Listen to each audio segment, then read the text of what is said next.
Bassirou Diomaye Faye moo xam Pastef il connaît déjà tous les coordonnateurs départementaux yoo xam ne ñoo nekk Pastef parce que moom moo installé Pastef te loolu wax na ko keroog yaa ngi dégg donc y a pas quelqu'un de plus légitime pour mun a gérer appareil Pastef y a pas quelqu'un de plus légitime pour mun a récupérer Pastef te instant xam nga lan la ñu war a def dañoo war a récupérer l' appareil du Pastef parce que appareil Pastef président Bassirou Diomaye Faye moom moo ko liggéey loolu pour moi c'est du factuel. loolu mooy loo xam ne mooy lu am la beneen bi mooy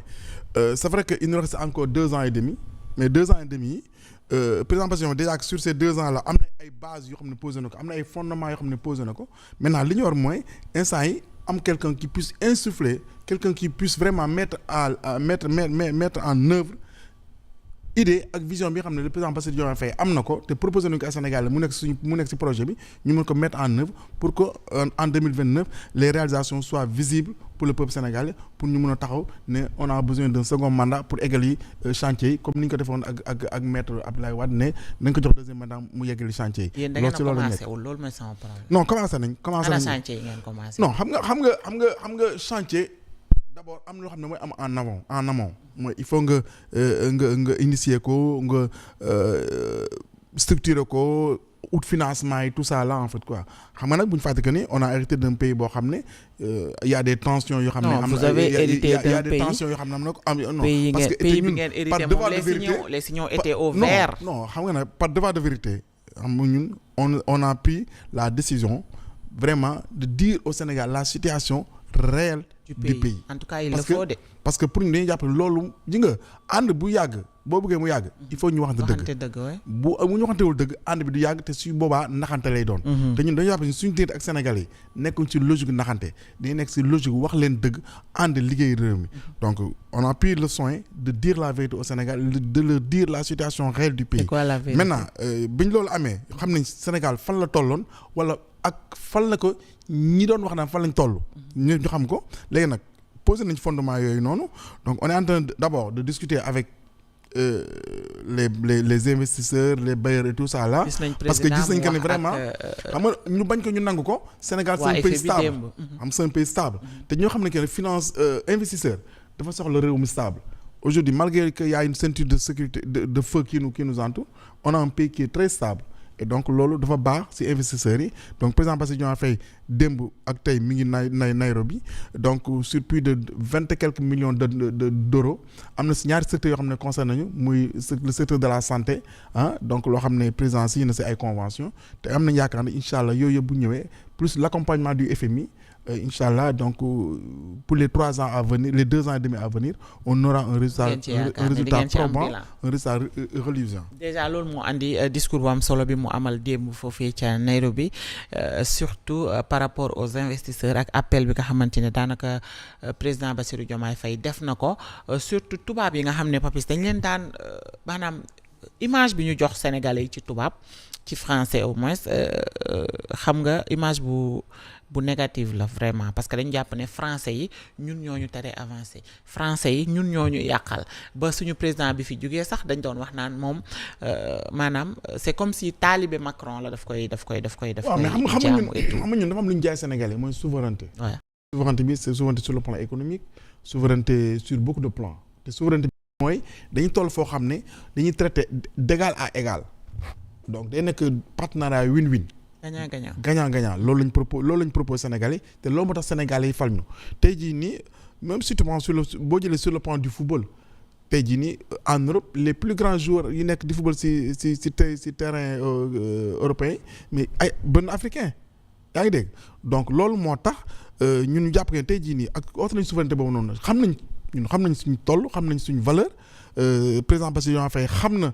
Sénégal ni mu toll donc on traite d'égal à égal avec tous les dirigeants européens tous les dirigeants de ce monde là donc loolu moom jeex na fi moom fi ñu toll ni kenn du ñu xoolee ay bëtu colonisé li ñu xoolee mooy des bëtu ko xam ne quelqu'un qui est là pour défendre les intérêts de son pays te président Bassirou Diomaye fépp fu mu dem ci àdduna bi muy en Europe muy en Asie fépp fu muy dem c'est pour mettre en avant l'intérêt du Sénégal et l'intérêt des Sénégalais donc démb tamit bi mu taxawee moom président Emmanuel Macron loolu la wane et beneen bi mooy am na loo xam ne commencé woon nañu ko depuis le président Abdoulaye Wade mooy diversifier les relations dootu nekk des relations juste entre le Sénégal et la France nga xam ne mooy suñu partenaire bu yàgg am mais day nekk Sénégal ak yeneen puissances européennes yi Sénégal avec puissance chinoise yi et même Sénégal avec les puissances arabes aujourd'hui donc loolu moo ñu permettre tey jii nii ñu am ubbeeku boobu noonu te bu fàtte aussi que dañu am loo xam ne ñu bëri amuñu ko mooy le pétrole donc instant yi si situation boobu lañ toll donc Sénégal dafa nekk njagamaar boo xam ne. Sénégalais yi de wax dëgg yàlla jëriñoo guñ ci pétrole bi de. waaw jëriñoo si pétrole bi mais xam nga pétrole moom nekk loo xam ne day ñëw bëreet rek ñu ne découvrir nañ pétrole tey exploité nañ ko tey dañ si war a jëriñu tey donc loolu demeewul noonu et te boo seetloo loolu moo tax am na benn fonds boo xam ne ñu koy prévoir pour les générations futures parce que dañu jàpp ne nekk loo xam ne dañ ko war a dépenser tey lépp mu jeex pour tey donc il faut ñu sóor ñi nga xam ne suba ak ginnaaw suba suñu doom yi suñu seti ñëw te loolu président am na si conviction bu leer am na si vision bu leer donc loolu moo tax te si loolu lay dox en fait quoi donc man vraiment awma si benn problème par rapport à ça. D'accord mais li ngay wax ni yëpp ce sera très difficile avec la coalition Diomaye ak ni nga xamante ne noonu la bëree ay problème interne également yooyu bëgg naa nga ñëw si gis nañ sànq seen superviseur national madame Aminata Touré mu def benn genre communiqué di expliquer li nga xamante ne mooy ay manipulation yu am ci biir ñii ñu ngi naan président Diomaye daf ko mere après le meeting ñii ñu ngi naan am na ñu mu rocceete ci groupe WhatsApp bi ñii en tout cas seen problème groupe WhatsApp moom dafa yaatu torop chaque jour dañuy wax ay rooc ci groupe WhatsApp bi dugal nañ kii génnee nañ kee est-ce que tam problème interne yooyu du ngeen si jóg. je suis formel amul benn problème sérieusement en toute honnêteté te yàlla rek. problème amul. yàlla rek. dama ne la barke Baye Niass xam nga waat peut-être waruma sax mais sérieusement te ku ma xam ne taalibe Baye la Baye Niass laa gëm mais sérieusement amul benn problème si suñu groupe WhatsApp bi et je suis formel amul kuñ si rocci amul kuñ si amul retiré amul dugal depuis meeting bi je vais peut-être trahir un secret lan moo am mooy dañoo renommer suñu groupe WhatsApp bi parce que bu njëkk dañu defoon juste coalition Diomaye président léegi nañu def coalition des leaders national officiels coalition Diomaye président et on a demandé à ñi nga xam ne képp ku signé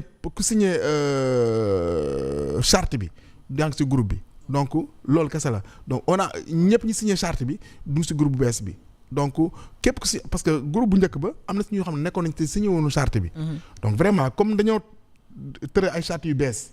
def AG président Bassirou Diomaye Faye ñëw si AG bi ñu validé ay textes yooyu lañ jox tous les leaders yi xam ne bëgg nañ adhéré Diomaye président ñu signé charte yooyu noonu bu ñu ko signé ñu dugal leen si groupe bi mais amul kenn kuñ si rocc amul kenn kuñ si génn tout un chacun bi nga xam ne signé nga charte bi yaa ngi si biir coalition ñu appelé leneen lu ñu wax lu dul loolu ak keneen ku la ko waxul dëgg mais comme je disais tout à l'heure rek après la réussite de notre meeting ñëpp foogoon que ne meeting bi day yaraax day yàmbalang ñëpp loolu lañ foogoon gis nañ que ne les gens ont répondu massivement à notre appel le président Diomaye Faye était vraiment content et il nous a félicité par rapport à la mobilisation te dërmu kenn demu si jënduñ benn militant fayuñ benn militant loolu il faut tamit ñu